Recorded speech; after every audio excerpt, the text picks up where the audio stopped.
Attention, Bon Coin. Pourquoi attention Bon Coin les mecs? Parce que sur Bon Coin, vous savez, il y a toujours des arnaques.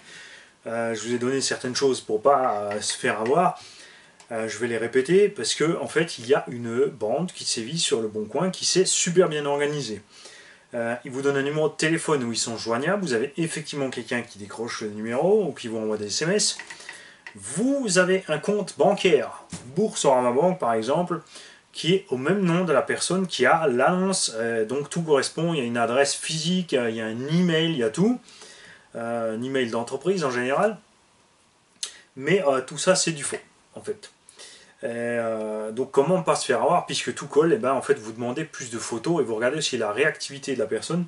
La bande en question n'est pas une très grande réactivité. En fait, quand vous écrivez, vous n'avez pas de réponse, ou 2 ou 3 jours, ou une semaine, ou 15 jours, un mois après. Enfin, c'est pas terrible. Quelqu'un qui vend en général quelque chose vous répond dans les 24-48 heures, ou s'il est en vacances dans la semaine. Demandez donc des photos réelles de la machine, parce que là on voit clairement que ce sont des photos catalogues ou autres. Donc des photos réelles de la machine. N'hésitez pas surtout, comme dit, on est au 21e siècle, demandez un film, un petit vidéo live, un petit Facebook live, un je sais pas quoi, pour avoir vraiment la personne physiquement à côté du machin, demander une carte d'identité avec une photo valable, etc. Demandez-en un peu plus. De toute façon, si le vendeur rechigne à faire un de ces actes, c'est-à-dire vous donner la copie de sa carte ID, de vous faire des photos réelles, de prendre sa trogne en photo ou autre, bah laissez tomber. Hein. De toute façon, s'il y a des trucs à cacher, voilà. Moi, quand je mets une annonce sur le bon coin, bah, je mets des photos réelles, je m'invite un lien vers la vidéo, je me présente déjà de toute façon toujours. Donc, n'hésitez pas à poser plein de questions, en vouloir un peu plus. C'est sûr que ça va faire chier un peu tous les vendeurs qui sont honnêtes de faire un peu plus de boulot. D'un autre côté, on n'a pas le choix, puisque là, c'est un peu n'importe quoi. Voilà.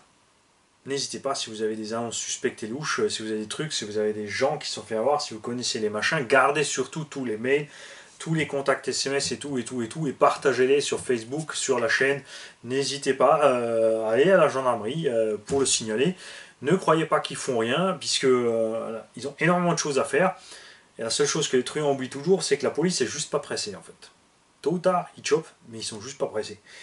C'est le temps des fois de faire un dossier, ça peut durer, ça peut prendre du temps ou autre. C'est pas forcément tout de suite, mais à un moment ou à un autre, ça leur retombe sur la gueule. Il y en a toujours qui passent à travers les mailles du filet, c'est le jeu, parce qu'il y en a beaucoup, c'est comme ça. Mais voilà. Donc faites gaffe. En tout cas, sur le bon coin, c'est sûr, c'est avéré. J'étais à la gendarmerie ce matin, ils m'ont confirmé la chose qu'il y a un groupe en route sur le bon coin qui fait tout et n'importe quoi, et surtout avec des annonces de modélisme. Pourquoi Comment je suis au courant? Parce qu'ils nous ont vu rouler les week-ends, machin, et puis ils nous ont gentiment prévenus. Parce que, bah oui, il y a des gars bien partout. Salut les mecs, et n'oubliez pas, dans les coms, signalez-nous toutes choses bizarres. Salut.